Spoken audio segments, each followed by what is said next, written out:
It's Friday, everybody. It's November 8th. I almost don't recognize Kyle and I when we're both in our studios at home. Today we're going to talk about some things that might be happening with the CARS Rule, Mexico and their factory or potential factory for Tesla, and some AI, expensive AI art.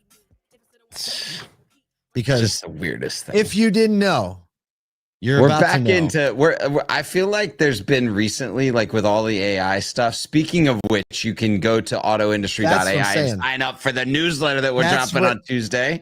Okay. Let's talk about what that is for a second. We at ASOTU have been really leaning into AI for the last year. When GPT first came out, we were in it. We've been tracking it. We've been using multiple tools. We pay attention to what's going on the tech side. It's deployment across automotive tech. We're dialed in. We're plugged in. We got the friends.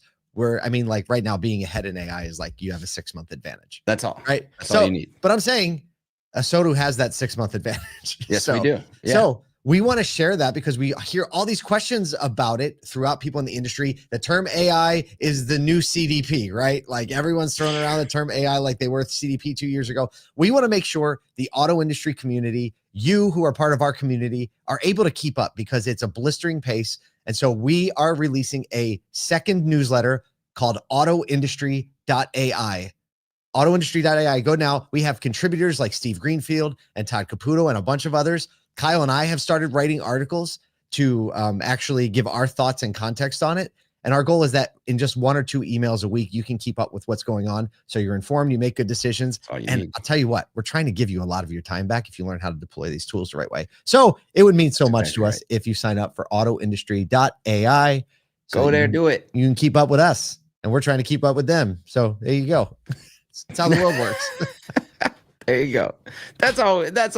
All right, let's talk about some news. Let's get into the news. Oh, there's still a lot of news. And here's an interesting one. Federal Trade Commission's new regulations to combat retail scams. You know what it's called. It's called the CARS Rule. Is now facing an uncertain future. No surprise with President-elect Donald Trump's second term. Here's a breakdown of what might be ahead, right? There's all speculation at this point, but his election in general, they're talking a lot about reducing federal oversight across the board, but also of dealer practices, as he's known for favoring deregulation, right? We all know this. The CARS Rule already is contested heavily by NADA. We've covered it extensively. The rule could lose FTC support in court now that the tide is shifting. Francis Curran from Tully Rinckey, the law firm, says Trump supporters generally resist regulatory measures, making the CARS Rule a likely target. However, reductions may cause states to increase their enforcement. So it'll be a little balance, which seems kind of healthy, actually. The FTC's, quote, unfair or deceptive fees rule may remain, as attorneys like Chris Capurso believe it resonates more with consumers. That's good, right? Hey, transparency is good. Okay.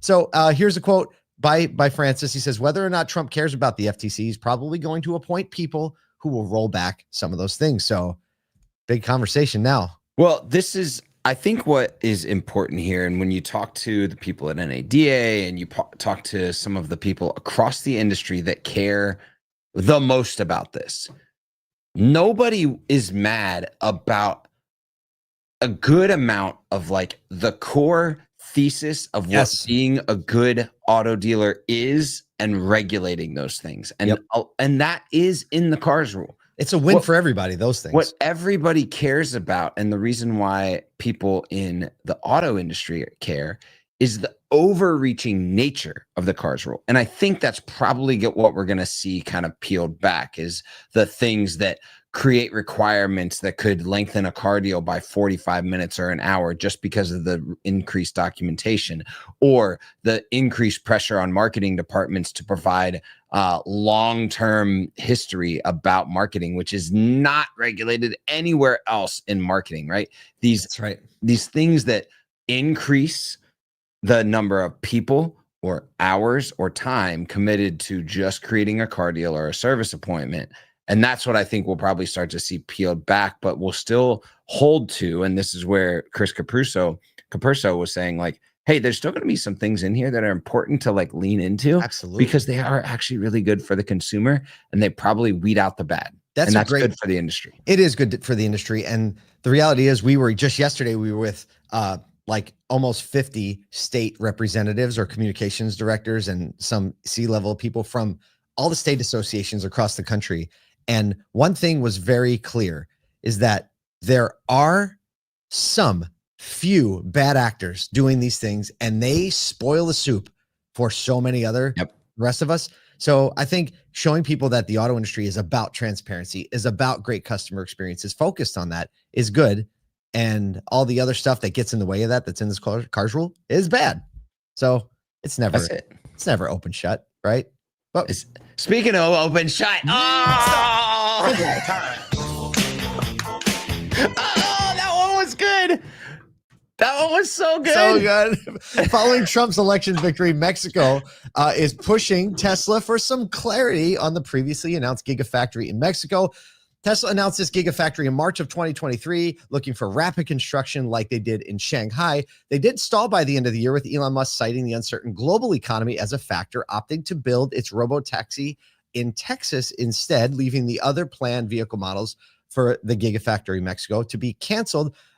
Mexico did do a lot of work to get the site ready and to make sure they could receive this. They're afraid that heightened tariffs on Mexican goods, they want Elon Musk to clarify. No, everybody's sweating a little bit around, the area right now. But we spent so much money. So their economy minister, Marcelo Ebrard, said in a recent radio interview, quote, "I'm going to set up a meeting with Musk soon so that he tells me exactly what he's thinking and see what we can do so this project moves forward."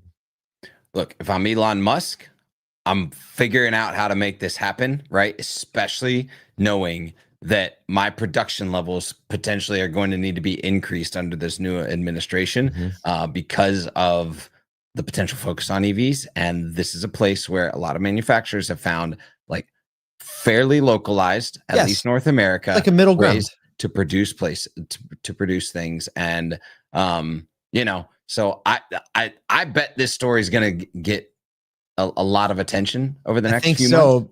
It'd be real. I think it's a very complex issue because after being so adamant in the election, and bringing, Trump's very big on bringing manufacturing back to the US and all that, it'd be an interesting look for Elon to be like, and I'm going to make them in Mexico. By the way, we're just going to walk right over here. Unless he makes them in Mexico and exports those vehicles somewhere else and then brings more. I don't know. I mean, Tesla's doing a lot more than selling cars in the US. Yeah, they can do some other things in that factory too, like build some robots.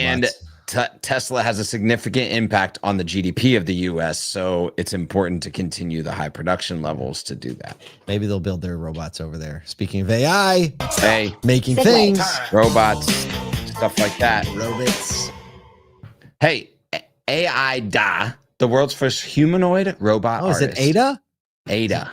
Ada set a new milestone as her AI created portrait of Alan Turing sold at the Sotheby's auction for a bit over $1 million. This is an actual robot that paints. You can see there in the picture, if you're watching, you can see the robot and all of the paintings there. The piece, titled just wildly interesting, AI God, initially estimated at 120 to 180,000, attracted 27 bids.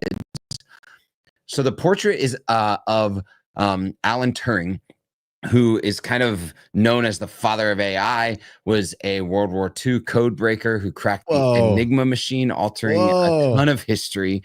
Ada, capable of speech via an advanced language model, aims to spark discussion on AI's role and its ethical implications. Obviously, Sotheby's, the auction that sold this piece of art, called the sale a new frontier in the art market, blending technology and visual arts in unprecedented ways. Who gets the money? Did AI create it? Did a human create it? Well, did who a gets human the money? create AI and the LLM? Where's the money go? Is my question. The money go? It's the creator of the robot and the LLM. Yeah, for sure.